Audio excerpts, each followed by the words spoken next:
નમસ્કાર દર્શક મિત્રો, ઇન્ડિયા ન્યૂઝ ગુજરાતી વિશેષ રજૂઆત ડોક્ટર શોમાં આપનું સ્વાગત છે। હું છું જીગર દેવાણી। દર્શક મિત્રો, આપણા જીવનને માણવા માટે, આપણા સ્ફૂર્તિલા જીવનને જીવવા માટે સારું સ્વાસ્થ્ય ખૂબ જ આવશ્યક હોય છે અને એટલા જ માટે હંમેશા હેલ્થ ઇઝ વેલ્થ કહેવાય છે। પહેલું સુખ તે જાતે ન રહ્યા, પરંતુ કહેવાય છે ને કે જે પ્રકારે આ કળિયુગમાં દોડધામવાળી જિંદગી થઈ ગઈ છે, આજકાલની જે લાઈફસ્ટાઈલ થઈ ગઈ છે, તેને લઈને બીમારીઓ પણ ક્યાંક ને ક્યાંક વધતી જતી જોવા મળી રહી છે। પરંતુ ચિંતા કરવાની બિલકુલ જરૂર નથી। બીમારી જેટલી વધી છે એટલા જ ઇલાજ પણ શક્ય બન્યા છે। મેડિકલ સાયન્સ જે રીતે આગળ આવ્યું છે તે જોતા ક્યાંક ને ક્યાંક દરેક બીમારીનો ઇલાજ શક્ય છે। અને આજે આપણી સાથે જોડાઈ ગયા છે ડૉક્ટર સૌરભ ગોયલ, કે જે સિનિયર ઓર્થોપેડિક સર્જન છે, જેમને 20 વર્ષથી વધુનો અનુભવ છે અને 15,000 કરતાં પણ વધુ સર્જરી તેમને સફળતાપૂર્વક હાંસલ કરી છે। એટલે કે પોતાના કામમાં બિલકુલ કુશળતા ધરી છે અને 2 દાયકાનો જે સમય છે તેનાથી અંદાજો લગાવી શકો છો કે કેવા કેવા પેશન્ટને તમને ઠીક કર્યા હશે। વધુ સમય ન લેતા ડૉક્ટર સૌરભ ગોયલને ઇન્ટ્રોડ્યુસ કરવા માંગીશ। ડૉક્ટર સૌરભભાઈ, ખૂબ ખૂબ સ્વાગત છે અમારા ખાસ શોમાં। સૌરભભાઈ, ખાસ કરીને મારે એ જાણવું છે કે ઢીંચણની જે સમસ્યા છે, ક્યારે એ તો થાય છે? પહેલાં તો આ બીમારી પાછળનું કારણ શું છે? એક સમય હતો કે જ્યારે આ બહુ મોટા પ્રમાણમાં નહોતું, પરંતુ હવે આપણે જોતા આવ્યા છે કે દર ઘરમાંથી 1 કે 2 પેશન્ટ ઢીંચણની સમસ્યા માટે ક્યાંક ને ક્યાંક જોવા મળતા હોય છે। શું કારણ આપને લાગે છે? મેઇન રીઝન તો વેર એન્ડ ટેર છે। રાઈટ। આપણે તમને એક વસ્તુ કહું કે આપણે આઝાદી વખતે સરેરાશ એવરેજ આજે આપણે લાઈફ એક્સપેક્ટન્સી હતી, it was less than 50 years. આજની તારીખમાં it is more than 70 years. So લોકો વધારે જીવી રહ્યા છે, વધારે વાપરી રહ્યા છે, તો ઘસારો થવાની શક્યતા તો છે જ આમાં। એના લીધે પેશન્ટ્સ આપણે જોવા મળે છે। બિલકુલ બિલકુલ। જે રીતે સમય આગળ વધતો ગયો તેમ તેમ આ બીમારી ક્યાંક ને ક્યાંક વધતી ગઈ। મૂળ કારણ તેની પાછળ આપ શું ગણો છો, આ પ્રકારના દુખાવા પાછળ? એક તો ખોટી વપરાશ, અને we are not taking good care of our knees. આપણે એને પ્રોપર યુઝ નથી કરતા, પ્રોપર તરીકે યુઝ નથી કરતા, એક્સરસાઇઝ નથી કરતા, અને આજે જે આપણે રોજની આ જિંદગીમાં સિટિંગ વર્ક જ છે, બધા આપણે બેઠેલા જ હોય છે, ટીવી જોવા, mobile, we are all doing sitting work, we are not exercising, we are not walking, we are not loading our muscles. એના લીધે બધું આપણે જે હાડકા બી પોચા થઈ જાય છે, મસલ્સ વીક થઈ જાય છે, તો જોઈન્ટ્સ પર લોડ વધારે પડે છે। બિલકુલ બિલકુલ। તો આ તમામની વચ્ચે કહી શકાય કે જે પ્રકારે આજની લાઈફસ્ટાઈલ છે એ પણ ક્યાંક જવાબદાર છે? યસ, એબ્સોલ્યુટલી, બિલકુલ। તો શું આમાં ધ્યાન રાખવાની વધારે આવશ્યકતા હોય છે?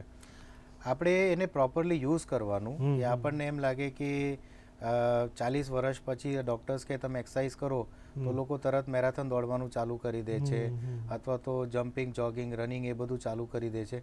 That is not good. You have to first train your muscles. તમારે હાડકાને મજબૂત કરો, મસલ્સને મજબૂત કરો, એન્ડ દેન યુ સ્ટાર્ટ। જો આપણે રોજ એક્સરસાઇઝ કરતા નહીં તો પછી સાયકલિંગ, વોકિંગ અને swimming, these are the 3 best things to start with. Then gradually you can go for running, but initially તમારે swimming, walking and cycling, these are the best exercises. Okay. ખાસ કરીને ઢીંચણનો દુખાવાની જો આપણે વાત કરો, ની રિપ્લેસમેન્ટની આપણે જો વાત કરવામાં આવે, ક્યારે સમજી લેવું જોઈએ કે હવે આની આવશ્યકતા ઊભી થઈ છે? ઇનિશિયલી જે આપણે ઘૂંટણની પ્રોબ્લેમ શરૂ થાય છે તો લોકો કમ્પ્લેન કરે છે કે મને સીડી ચડ ઉતર કરવામાં તકલીફ પડે છે, અથવા તો જમીન પર બેસીને જ્યારે ઊભા થાઉં છું ત્યારે મને દુખાવ થાય છે, ઉભળક બેસું છું પછી મને દુખાવ થાય છે। તો એ જે મેઇન જે ઢાંકણીના જે જોઈન્ટ છે, પટેલોફિમરલ જોઈન્ટ જેને કહીએ, શરૂઆત ત્યાંથી થાય છે। ઓકે। ત્યારે આપણે જો ધ્યાન નહીં રાખીએ તો મેઇન જોઈન્ટમાં અફેક્ટ આવી જાય છે। સો આપણે 2 વસ્તુમાં ડિફરન્શિએટ કરવાની બહુ જરૂર છે કે તમારે ચાલતા દુખે છે અથવા તો કે તમારે ખાલી સીડી ચડ ઉતર કરતા દુખે છે, કારણ કે 2 વસ્તુની ટ્રીટમેન્ટ, કારણ બધું જ જુદું છે। તો આ બંનેની ટ્રીટમેન્ટમાં શું ફરક હોય છે? કારણ કે મોટેભાગે આપણે જોતા આવીએ છીએ કે ક્યાંક પેશન્ટ એ સમજી નથી શકતો કે એ દુખાવો જનરલ દુખાવો છે, કારણ કે મોટેભાગે એક ટેન્ડન્સી થઈ ગઈ છે કે દુખાવો હોય તો પેઇન કિલર લઈ લો, અથવા આપણા ફેમિલી ડૉક્ટરને બતાવીને બને એટલું લોકો ડિલે પણ કરતા હોય છે, અને એના કારણે દુખાવો વધી જાય છે અને પરિણામે એમ થાય છે કે આના કરતાં થોડું વહેલું સારવાર કરાવી હોત તો સરળતાથી પતી ગયું હોત। લોકો એમ માને છે કે અમે ડૉક્ટર પાસે જઈશું તો એ ઓપરેશનની જ સલાહ આપશે। એ બહુ મોટા મિસકન્સેપ્શન છે, that is wrong. They should consult a doctor, અને પછી જે કે એ પ્રમાણે કરવું જોઈએ। બિલકુલ। આપણે જે ખાલી નીચે બેસીને ઊભા થવામાં કે સીડી ચડ ઉતર કરવામાં જ્યારે પ્રોબ્લેમ થાય છે તો એનું કારણ છે કે તમારા મસલ્સ વીક છે, બોન્સ વીક છે, એટલે તમારી ઢાંકણી પર લોડ વધારે આવી રહ્યું છે, જી તો તમારે એને મજબૂત કરવાનું. અને આજની જમાનામાં વિટામિન B12 અને વિટામિન ડીની ડેફિશિયન્સી ખૂબ જ problem is very very common. તો તમારે એના જે ડેફિશિયન્સી છે એને પૂરી કરવાની. અને પછી you should exercise, light exercise. એના માટે cycling is the best exercise as I told you before. પણ જો પેશન્ટને એમ લાગે કે મને ચાલવામાં તકલીફ પડે છે, મારી ચાલ બદલાઈ ગઈ છે, હું વધારે ચાલી નથી શકતી કે મને ઊભા નથી રહી શકતી, તો પ્રોબેબલી દોઝ કેસીસને ની રિપ્લેસમેન્ટની જરૂર છે. મે બી નોટ ઓલ કેસીસ. બિલકુલ બિલકુલ. તો પછી આ ની રિપ્લેસમેન્ટની આપણે જો વાત કરતા હોઈએ છીએ તો એ ક્યાંક ને ક્યાંક એ જ હિસાબથી હોય છે ખરા, કારણ કે આપણે જોયું છે કે જેમ જેમ ઉંમર વધે એમ આ પ્રકારની સમસ્યા ક્યાંક વધતી જતી જોવા મળતી હોય છે. હા, બિકોઝ મેં જે તમને કહ્યું કે it is a wear and tear. It is not કે કોઈ રોગ નથી, એ વેર એન્ડ ટેર, એ ઘસારો છે, દિવસે દિવસે વર્ષે એ વધતું જ જવાનું છે. અત્યાર સુધી એવી કોઈ મેડિસિન નથી કે જે આપણે આપીએ ને આપણે જે પહેલાં હતા એમને એમ થઈ જઈએ. It's not possible. તો આપણે એ તો વધવાનું છે. આપણે એને આગળ વધતા રોકી નથી શકવાના, પણ આગળ વધવાની જે સ્પીડ છે એ કદાચ આપણે ઓછી કરી શકીએ. જે ઘસારો તમારા વર્ષમાં પડી જાય નોર્મલી, એ આપણે 2, 4, 5 વર્ષે પડે, એ આપણા હાથમાં છે. પણ યસ, એજ વધે તો ઘસારો વધવાનો જ છે. બિલકુલ. પ્લસ એક એડિશનલ કે રૂમેટોઇડ આર્થરાઇટિસ, જેને સંધિવા કહીએ આપણે, સંધિવાના કેસીસમાં બહુ અર્લી એજમાં પણ જોવા મળે છે કે એને ઘસારો વહેલા પડી ગયા. ઓકે. તો એ જ આપણે ક્રાઇટેરિયા મૂકીએ કે નહીં 60 પછી કે 40 પછી, એ they should not be the condition. આપણે તકલીફ કેટલી છે, અને જો સમસ્યા આપણે વહેલી ઉંમરમાં આવી છે તો એને ટ્રીટમેન્ટ મોટી ઉંમરમાં કરવાનું કોઈ ઔચિત્ય નથી હોતું. બિલકુલ બિલકુલ. એટલે માત્ર એવું પકડીને ચાલુ કે આટલી ઉંમર પછી જ આ વસ્તુ થશે એ જરૂરી નથી. મારા શરીરનો કેવો ઉપયોગ કર્યો છે, ખાસ કરીને જે પ્રકારે ખૂબ સરસ વાત કરી શરૂઆતમાં કે 40 વર્ષ પછી જ્યારે ડૉક્ટર કહે તો અચાનકથી લોકો મેરેથોન સ્ટાર્ટ કરી દેતા હોય છે.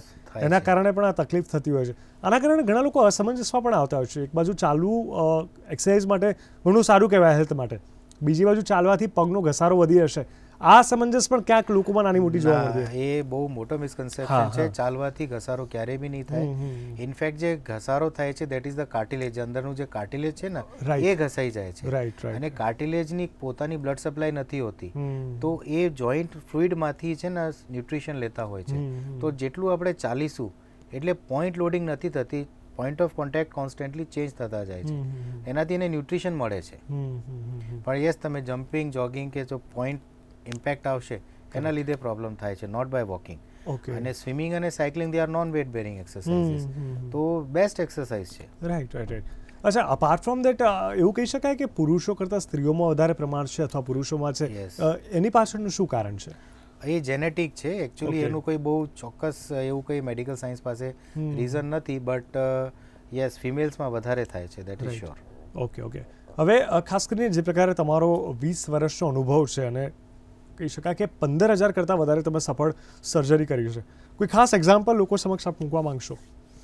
હા, લોકોને એમ જ છે કે અમે ઓપરેશન કરાયા પછી કદાચ અમે ચાલી શકીશું, જે નથી ચાલી શકતા એ ચાલી શકીશું, અથવા થોડા ઘણા આપણું ઘરનું કામ કરી શકીશું.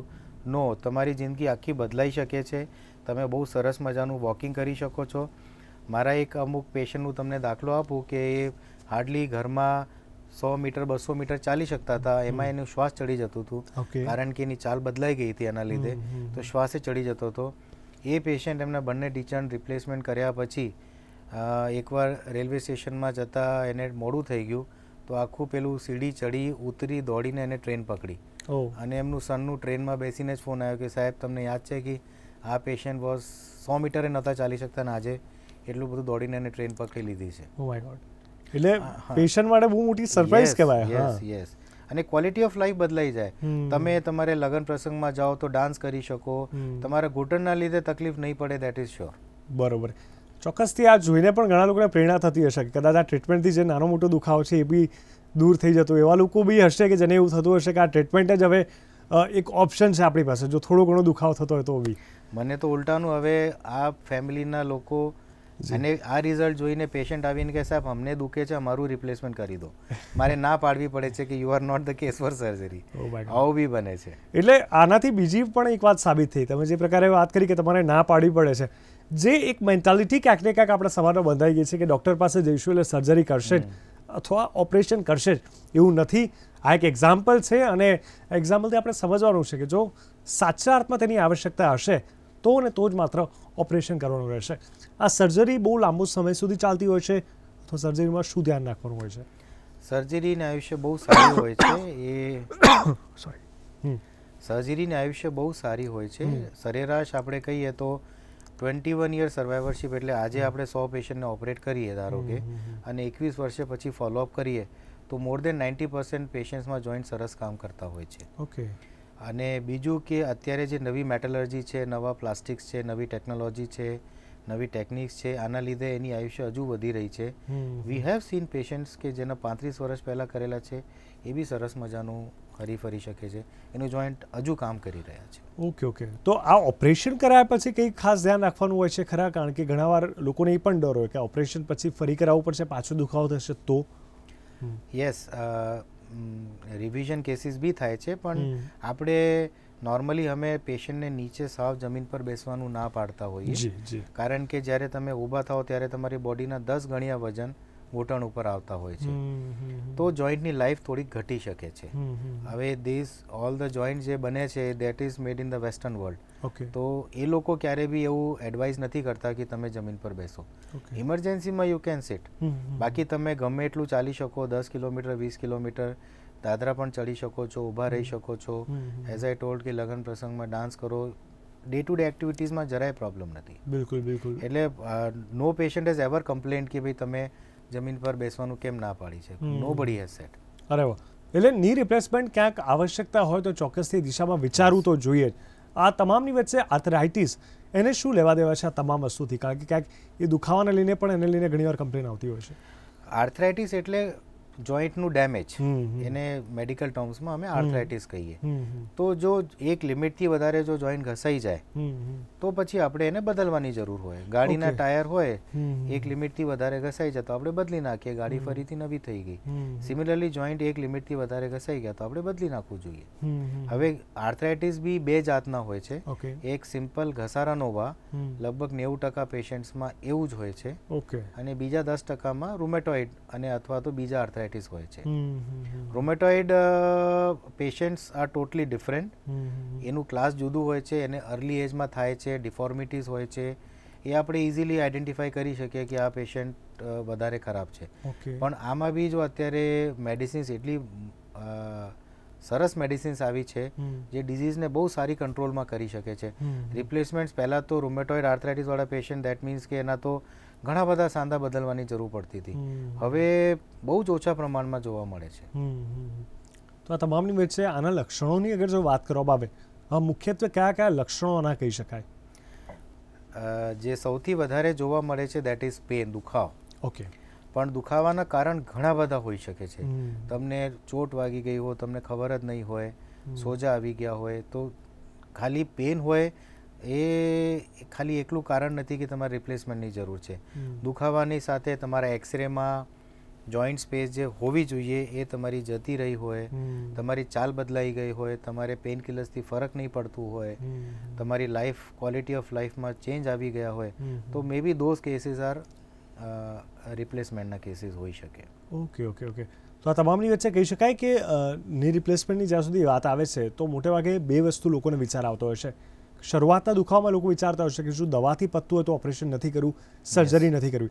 શું એ પણ એક ઓપ્શન છે ખરા? યસ, ઓકે, ડેફિનેટલી છે કે આપણે ઇનિશિયલ ફેઝમાં જ્યારે તમને દુખાવ એટલે જોઈન્ટ પર એક કોઈ પ્રમાણમાં લોડ વધારે આવી રહ્યું છે, એબનોર્મલ લોડિંગ થઈ રહી છે, અથવા કે તમારા મસલ્સ કે બોન્સ વીક છે, એના તમે એક્સરસાઇઝથી અને મેડિસિન્સથી જો તમે એને કંટ્રોલ કરી શકતા હો, તેને મજબૂત કરી શકતા હો, તો જોઈન્ટ પર લોડ આવવાનું એટલું ઓછું થઈ જાય, તો તમારું દુખાવ જતું રહેશે ઇનિશિયલ ફેઝમાં. Okay okay. અથવા તો મેં જે તમને પહેલાં કહ્યું કે આપણે જે આગળ વધવાની સ્પીડ છે એટલીસ્ટ એને તો ઓછા કરી શકીએ.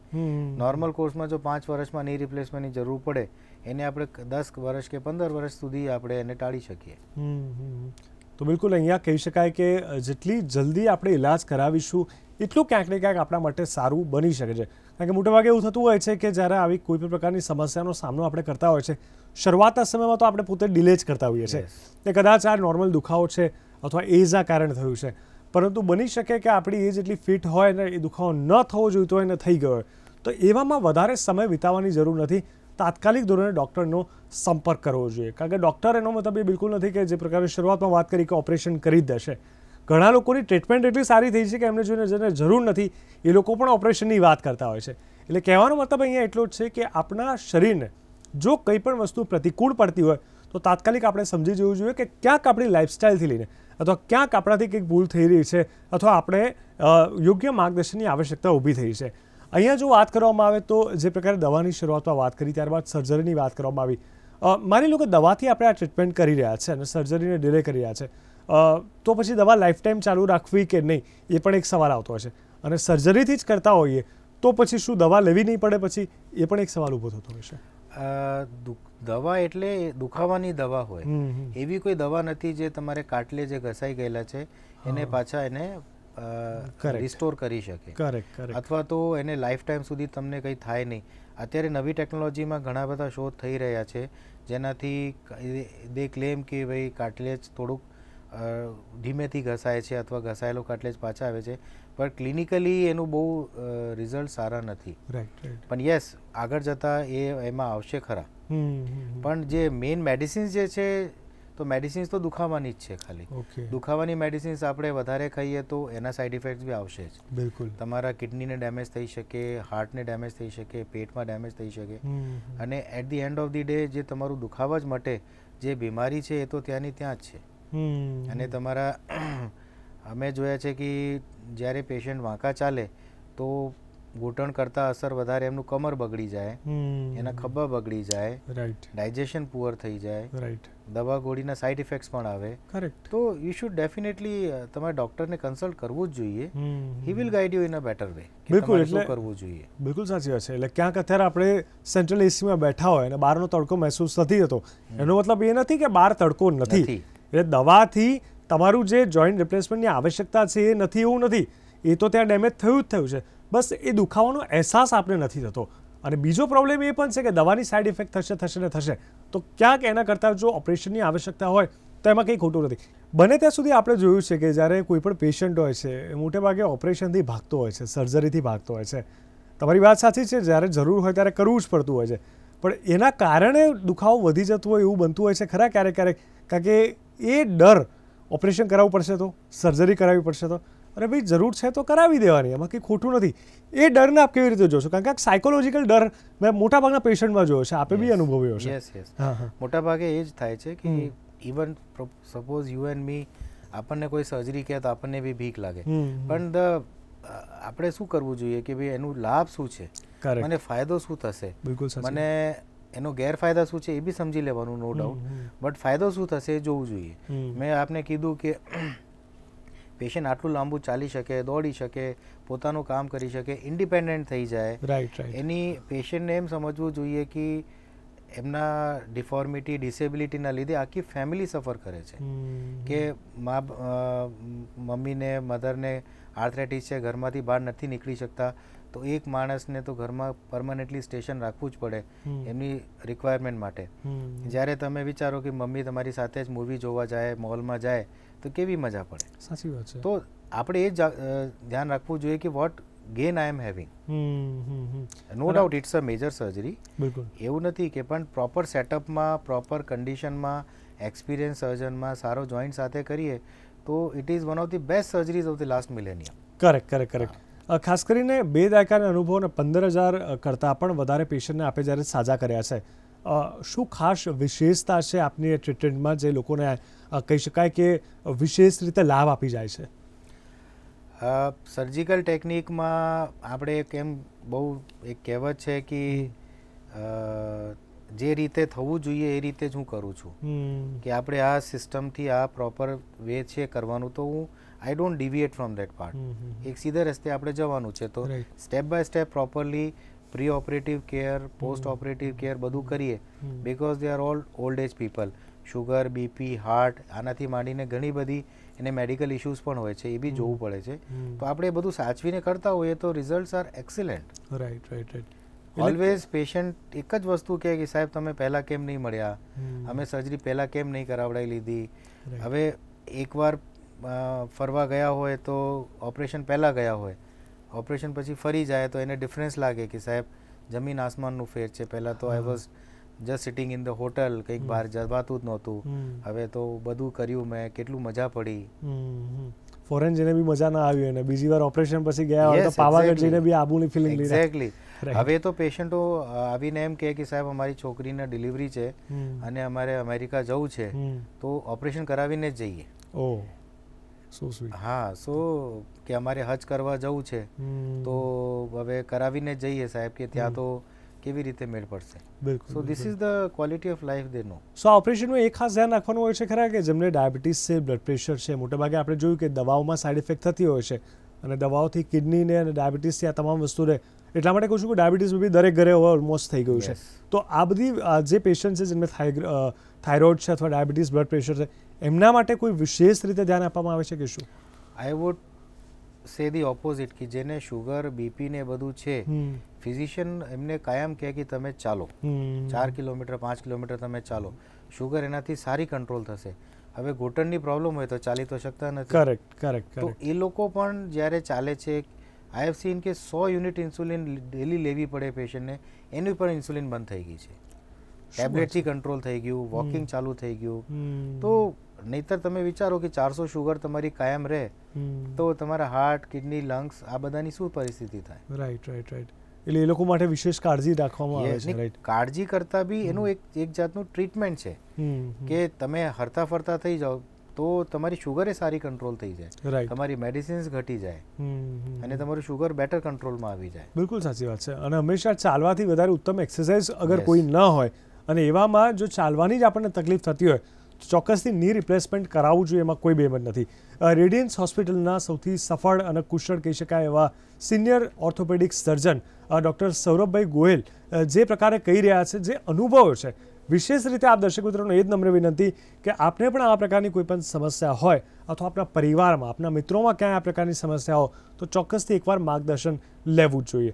અહીંયા જો વાત કરવામાં આવે તો ઉંમર પ્રમાણે જ્યારે આ વસ્તુ થતી હોય છે ત્યારે અલગ અલગ માન્યતાઓ છે અને તેને લઈને ક્યાંક લોકો એવું માનતા હોય છે કે ખાણીપીણીના કારણે પણ ક્યાંક અસરકારક આ બધું થતું હોય છે, કારણ કે ક્યારે બી કોઈ ડિસીઝ આવે એટલે સીધું ફૂડ અને હેલ્થ અને ડાયટ ઉપર જતું હોય છે. અહીંયા પણ એવું કંઈ હોય છે ખરા?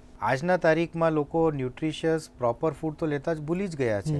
જંક ફૂડ, ફેટી ફૂડ અને ખાધા પછી એક્સરસાઇઝ નથી કરવી, આપણે ટીવી જોવાનું, મોબાઈલ જોવાનું, એને જે ખાધું છે એને ખર્ચ નહીં કરવાનું, that it's a big problem. A joints પર લોડ તો નાખવાના જ છે. Correct, correct. તો ઓડિયન્સ આપ શું મેસેજ આપવા માંગશો જે ની રિપ્લેસમેન્ટને લઈને ક્યાંક અસમંજસમાં છે કે કરવું કે ન કરવું, અથવા પછી શું થઈ શકે, માત્ર દવાથી કામ પતાવવું કે ઓપરેશન કરવું જોઈએ? ક્યાંક અલગ અલગ પ્રકારનો ડર સાયકોલોજીકલી અથવા માન્યતાઓ છે, શું કોઈ ખાસ મેસેજ આપવા માંગશો? આટલી બધી સર્જરીઝ કર્યા પછી આઈ વુડ સ્ટીલ સે કે natural joints are the best.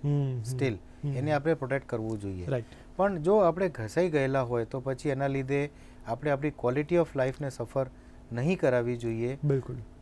સલાહ લો તમે અને જો જરૂર હોય તો રિપ્લેસમેન્ટ કરાવી લેવું જોઈએ. એના સરસ રિઝલ્ટ છે. યુ વિલ બી હેપી, તમારી ફેમિલી હેપી થશે. બિલકુલ, બિલકુલ. એટલે કહેવાય છે કે સપના હંમેશા ઉડવાના છો. ઉડી ના શકો તો એટલીસ્ટ દોડો અને દોડી ના શકો તો એટલીસ્ટ ચાલો, ઊભા ના રહો. પણ ચાલવામાં પણ જો તકલીફ થતી હોય તો પછી ડૉક્ટર સૌરભ ગોયલનો આપણે સંપર્ક કરવો જ રહ્યો. સૌરભભાઈ અમારા સ્ટુડિયોમાં આવ્યા અને ખૂબ સરસ માર્ગદર્શન આપ્યું, જ્ઞાન આપ્યું અને એ તમામ દર્શક મિત્રોની અસમંજસતાને તમે દૂર કરી. આપનો ખૂબ ખૂબ ધન્યવાદ. Thank you so much. તો દર્શક મિત્રો, આ તો અમારો ખાસ કાર્યક્રમ ડૉક્ટર શોમાં doctor Saurabh Goyal radians hospital તરફથી આવ્યા હતા, જે સિનિયર ઓર્થોપેડિક સર્જન છે, જેમનો 20 વર્ષથી વધારેનો અનુભવ અને 15,000 કરતાં વધારે સફળ સર્જરી કરી છે. એટલે આપણે પણ જો ની રિપ્લેસમેન્ટની આવશ્યકતા હોય તો ચોક્કસ આપ સંપર્ક કરી શકો છો. અમારી વિશેષ રજૂઆતો બસ અત્યારે આટલું જ. નમસ્કાર.